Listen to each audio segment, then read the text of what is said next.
જરા વિચારો, લગભગ 2000 વર્ષ પહેલાં કોઈ વૈદ્ય એવી વાત કહી ગયા હોય જે આજના મોટા મોટા ડૉક્ટરો પણ કહે છે. નવાઈ લાગે ને? બસ આજે આપણે એવા જ એક મહાન આચાર્ય, આયુર્વેદના ભીષ્મ પિતામહ જેવા આચાર્ય ચરકની દુનિયામાં એક સફર કરવાના છીએ અને જોઈશું કે એમનું જ્ઞાન આજે પણ કેટલું કામનું છે. તો આ સફરમાં આપણે ક્યાં ક્યાં જઈશું? ચાલો જોઈ લઈએ. સૌથી પહેલાં આપણે આચાર્ય ચરક કોણ હતા એનો પરિચય મેળવીશું. પછી એમના મહાન ગ્રંથ ચરક સંહિતા વિશે જાણીશું. એ પછી એક ગુરુ-શિષ્ય સંવાદમાંથી સ્વાસ્થ્યનું સાચું રહસ્ય શું છે એ સમજીશું. પછી આવશે હિતાહાર અને હિતવિહાર, એટલે કે શું ખાવું અને કેમ જીવવું એની વાત. અને છેલ્લે આચાર્ય ચરકનો જે શાશ્વત ઉપદેશ છે એનો સાર લઈશું. તો ચાલો શરૂ કરીએ. તો ચાલો શરૂ કરીએ આપણી સફરનો પહેલો પડાવ અને મળીએ આ મહાન આચાર્યને. સ્ક્રીન પર જેમને આપણે જોઈ રહ્યા છીએ એ માત્ર એક ચિત્ર નથી. આ તો ભારતીય ચિકિત્સા વિજ્ઞાનનો એટલે કે આયુર્વેદનો મજબૂત પાયો છે. આ છે આચાર્ય ચરક, આયુર્વેદના મહાન પ્રણેતા. એમણે હેલ્થ અને બીમારીઓ વિશેની આપણી જે સમજ છે ને એને હજારો વર્ષો પહેલાં એક નવી જ દિશા આપી દીધી હતી. આ વાત છે લગભગ ઈસવીસનની પહેલી સદીની. જરા કલ્પના તો કરો, એ સમય કેવો હશે?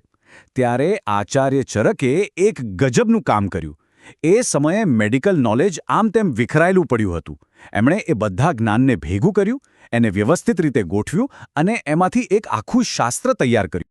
અને આટલી મોટી મહેનતનું પરિણામ શું આવ્યું? એક એવો ગ્રંથ જે આજે હજારો વર્ષ પછી પણ એટલો જ જીવંત અને પ્રાસંગિક છે. આ ગ્રંથ એટલે ચરક સંહિતા. અને સાચું કહીએ તો આ માત્ર એક પુસ્તક નથી, આ તો આયુર્વેદની એન્સાઇક્લોપીડિયા છે. આજે પણ કોઈને આયુર્વેદ શીખવું હોય ને તો એનો પાયો આ ગ્રંથ છે. એટલો પ્રમાણભૂત ગ્રંથ છે આ. અને આ ગ્રંથનું સ્ટ્રક્ચર તો જુઓ, કેટલું વ્યવસ્થિત છે. આખો ગ્રંથ 8 મુખ્ય ભાગમાં એટલે કે 8 સ્થાનમાં વહેંચાયેલો છે. જાણે કે હેલ્થના 8 અલગ અલગ ચેપ્ટર્સ, સૂત્રસ્થાનથી શરૂ કરીને સિદ્ધિસ્થાન સુધી. એમાં સામાન્ય નિયમોથી માંડીને રોગ કેવી રીતે ઓળખવો, શરીરની રચના, દવાઓ બનાવવાની રીત અને સારવારમાં સફળતા કેવી રીતે મળે, બધું જ આવી જાય છે. આ બતાવે છે કે એમનું જ્ઞાન કેટલું વિશાળ અને ઊંડું હતું.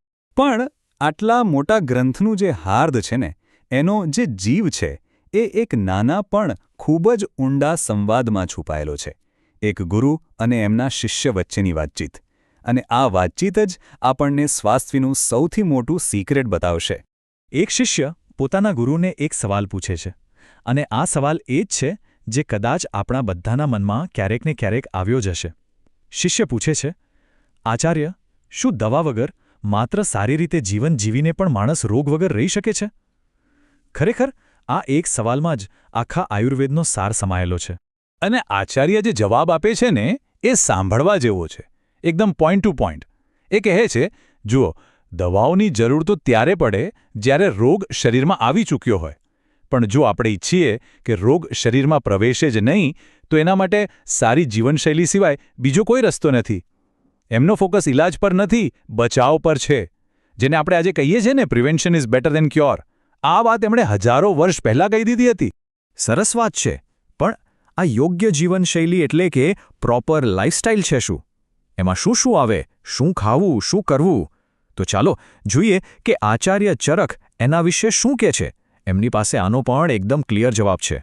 અને એમની જે વ્યાખ્યા છે ને, એ ખરેખર અદ્ભુત છે. હેલ્થ એટલે ખાલી સારી બોડી બનાવવી કે સારું ખાવું એટલું જ નહીં, એ તો એનાથી ઘણું વધારે છે. એ કહે છે કે જે વ્યક્તિ હિતકારી ભોજન કરે, દરેક કામ વિચારીને કરે, બીજાને મદદ કરે, બધા સાથે સમાન વ્યવહાર રાખે અને વડીલોની સેવા કરે, એ જ સાચા અર્થમાં સ્વસ્થ છે. મતલબ કે ફિઝિકલ, મેન્ટલ અને સોશિયલ આ ત્રણેય હેલ્થ જરૂરી છે. તો ચાલો હવે આચાર્ય ચરકની આ સલાહના 2 મુખ્ય પિલર્સ, 2 મુખ્ય પાયા, હિતાહાર અને હિતવિહાર, એને જરા ડિટેલમાં સમજી જઈએ. હા, હિતાહાર અને હિતવિહાર છે ને, એ આપણી હેલ્થની ગાડીના 2 પૈડા જેવા છે. એક છે હિતાહાર એટલે કે શું ખાવું, જે આપણા શરીરને ફ્યુઅલ એટલે કે ઈંધણ આપે છે. અને બીજું છે હિતવિહાર એટલે કે કેવી રીતે જીવવું, જે આપણા જીવનને સાચી દિશા આપે છે. જો એક પણ પૈડું બરાબર ન હોય તો ગાડી ચાલે નહીં, બરાબર ને? હિતાહારનો પહેલો અને સૌથી અગત્યનો નિયમ છે હિતભુક. એટલે કે એવું જ ખાવું જે આપણા શરીર માટે ફાયદાકારક હોય, હિતકારી હોય. સીધી વાત છે, ગાડીમાં સારું પેટ્રોલ નાખીએ તો જ બરાબર ચાલે. એમ શરીરમાં પણ સારું અને પૌષ્ટિક ભોજન જાય એ જરૂરી છે. પિઝા અને બર્ગર ક્યારેક ચાલે, પણ રોજ નહીં. બીજો નિયમ છે મિતભૂખ. આનો અર્થ છે માપમાં ખાવું. ભલે ને ગમે એટલી ભાવતી વાનગી સામે હોય, પણ પેટની એક કેપેસિટી હોય છે, એનાથી વધારે નહીં. આઈસ્ક્રીમ ભાવે છે એનો મતલબ એ નથી કે આખું ડબ્બો ખાઈ જવાનો. બસ થોડું ખાવું, સારું ખાવું, અતિની ગતિ નહીં. અને ત્રીજો નિયમ જે આજે આપણે ભૂલતા જઈએ છીએ, ઋતુભૂખ. એટલે કે જે તે સિઝનમાં, ઋતુમાં જે ફળ, શાકભાજી થતા હોય એ જ ખાવા. જુઓ, કુદરત કેટલી સ્માર્ટ છે. એ ગરમીમાં આપણને ઠંડક આપવા માટે કેરી અને તરબૂચ આપે છે, અને શિયાળામાં ગરમાવો આપવા બાજરી જેવા ધાન્ય આપે છે. આપણે બસ કુદરતના ઈશારાને સમજવાનો છે. તો આ બધી ચર્ચા પછી આચાર્ય ચરક આપણને આજના સમય માટે શું મેસેજ આપી રહ્યા છે? આ બધી વાતોનો સાર શું છે? ચાલો આપણા આજના સફરના અંતિમ પડાવમાં એને સમજી લઈએ. તો રોગ વગરના જીવન માટે આચાર્ય ચરક આપણને એકદમ સિમ્પલ 4 સ્ટેપ ફોર્મ્યુલા આપે છે. પહેલું, હિતાહાર એટલે કે સારો ખોરાક. બીજું, હિતવિહાર એટલે કે સારી જીવનશૈલી. ત્રીજું, દરેક કામ વિચારીને કરવું. અને ચોથું, જીવનમાં સંયમ રાખવો અને બીજાની સેવા કરવી. બસ આટલું કરી લો તો કામ થઈ ગયું. આ એક એવી ચેકલિસ્ટ છે જે ક્યારેય જૂની નહીં થાય. અને સૌથી મજાની વાત શું છે ખબર છે? જે વાત આચાર્ય ચરકે લગભગ 2000 વર્ષ પહેલાં કહી હતી, એ જ વાત આજે આખી દુનિયાની સૌથી મોટી હેલ્થ સંસ્થા વર્લ્ડ હેલ્થ ઓર્ગેનાઇઝેશન એટલે કે WHO કહે છે. એ લોકો પણ કહે છે કે હેલ્થ એટલે ખાલી બીમારી ના હોવી એટલું જ નહીં, પણ ફિઝિકલી, મેન્ટલી અને સોશિયલી બધી જ રીતે સ્વસ્થ હોવું.